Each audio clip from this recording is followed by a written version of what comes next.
बहुत समय पहले की बात है। उत्तर भारत के एक छोटे से गांव रामपुर में एक चोर रहता था। उसका नाम माधव था। माधव कोई साधारण चोर नहीं था, बल्कि वह बहुत ही चालाक और होशियार भी था। वह दिन में सीधा साधा किसान बनकर रहता और रात को चुपके से गांव के घरों में चोरी करता।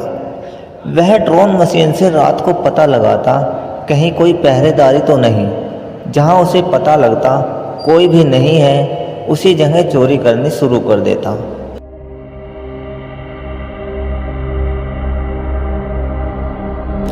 गांव के लोग परेशान थे, क्योंकि हर हफ्ते किसी न किसी के घर से चोरी हो जाती थी। तुम्हें पता है, दिन प्रतिदिन चोरियां बढ़ती जा रही है। कल कृष्णा के यहाँ भी हुई है। अरे हाँ भाई, मैं भी यही सोच रहा हूँ। ये कोई ऐसा वैसा चोर नहीं है, ये बहुत ही शातिर चोर है। इसने सबका जीना हराम किया हुआ है। कभी पैसे, कभी गहने, तो कभी अनाज। लोगों ने पंचायत में शिकायत की, लेकिन कोई सबूत नहीं मिला, इसलिए कोई कार्रवाई नहीं हो सकी।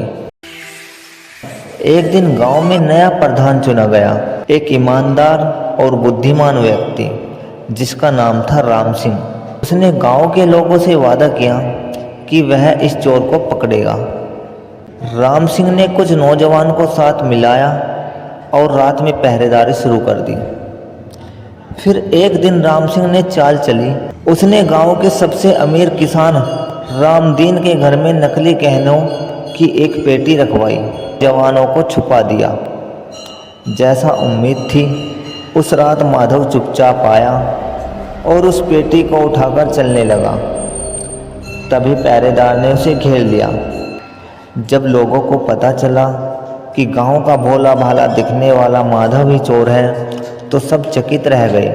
कुछ लोगों ने कहा कि इसे गांव से निकाल देना चाहिए, तो कुछ लोगों ने कहा इसे पुलिस के हवाले कर देना चाहिए।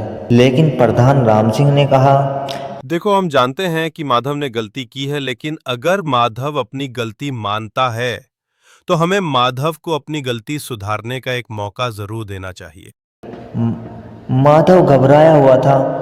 उसने सबके सामने हाथ जोड़कर माफी मांगी और कहा, मुझे माफ कर दीजिए, मैं गरीबी में बहक गया था। अब से मेहनत करूंगा, चोरी नहीं। गांव वालों ने उसे माफ कर दिया और खेतों में काम देने का प्रस्ताव रखा। माधव ने मेहनत से काम किया और कुछ ही महीनों में वह गांव के सबसे ईमानदार मजदूरों में गिना जाने लगा।